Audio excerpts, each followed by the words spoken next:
سيداتي سادتي، السلام عليكم ورحمة الله تعالى وبركاته، وليلتكم مباركة سعيدة. وبهذه المناسبة العظيمة والجليلة بقدرها ومعانيها ودلالاتها، يترأس أمير المؤمنين صاحب الجلالة الملك محمد بن السادس حفظه الله حفلا دينيا كبيرا إحياء لليلة القدر المباركة. حي على الصلاة، حي على الفلاح، قد قامت الصلاة. الله أكبر، الله أكبر، لا إله إلا الله.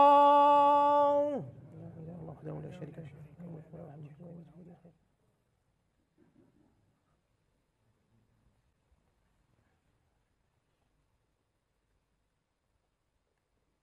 الله أكبر. الله أكبر.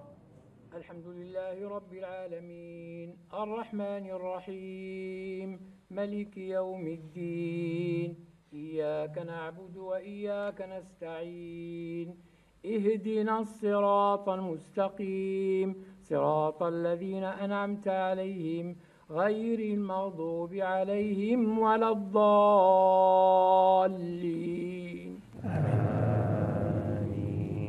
ألم نشرح لك صدرك ووضعنا عنك وزرك الذي أنقض ظهرك ورفعنا لك ذكرك، فإن مع العسر يسرا، إن مع العسر يسرا، فإذا فرغت فانصب وإلى ربك فارغب.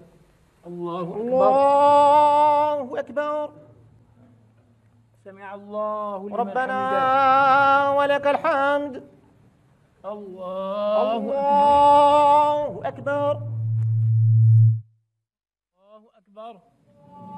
الله أكبر. الله أكبر.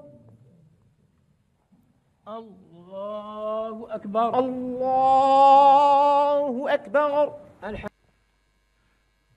مولاي أمير المؤمنين، بعد الإذن المولوي السامي تتقدم بين يديكم الكريمتين الطفلة مريم عاصم لتلاوة آيات بينات من الذكر الحكيم، وهي الفائزة بالرتبة الأولى لجائزة محمد السادس الوطنية في حفظ القرآن الكريم وتجويده وترتيله، وهي من مدينة سيدي بنور وتبلغ من العمر 12 سنة. الله يبارك عمو سيدي.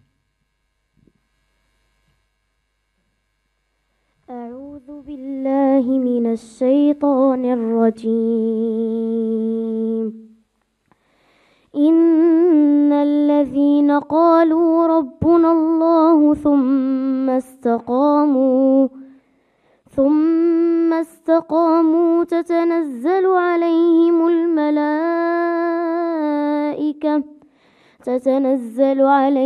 الملائكة ألا تخافوا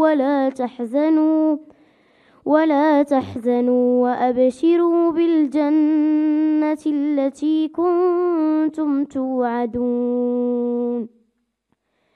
نحن أولياؤكم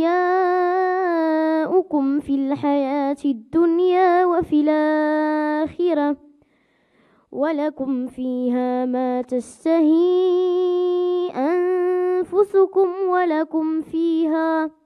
ولكم فيها ما تدعون، نزلا من غفور رحيم.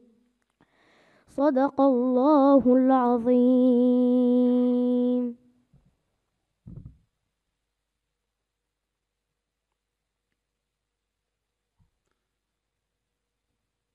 تتقدم الطفلة مريم عاصم للسلام على أمير المؤمنين،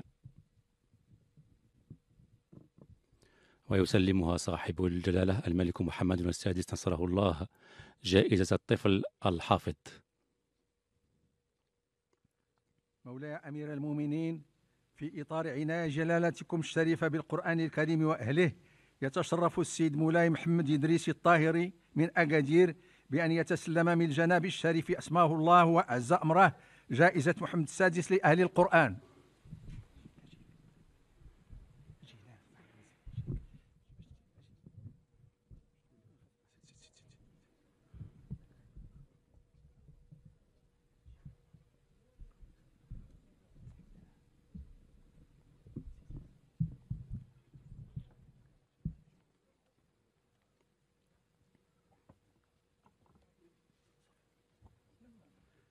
كما يتشرف يا مولاي السيد مصطفى أزرياح من تطوان بأن يتسلم من جناب الشريف أسماه الله وأعز أمره جائزة محمد السادس لأهل الحديث.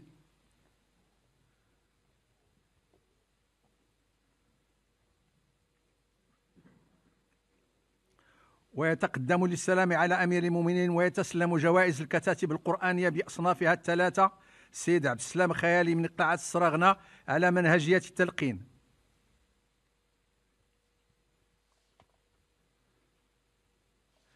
السيد عبد الله رئيس من تزنيت على المردودية،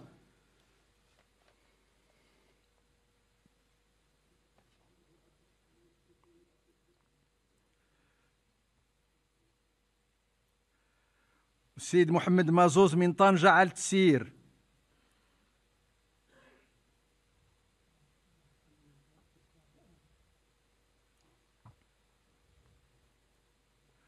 ويتقدم للسلام على أمير المؤمنين ويتسلم جائزتي الأذان والتهليل السيد أيوب النادري من طنجة الفائز بالجائزة التقديرية.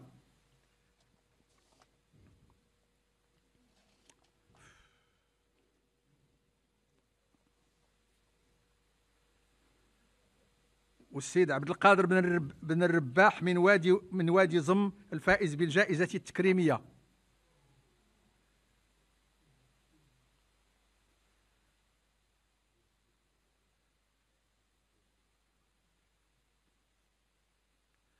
الله يبارك عمر سيدي.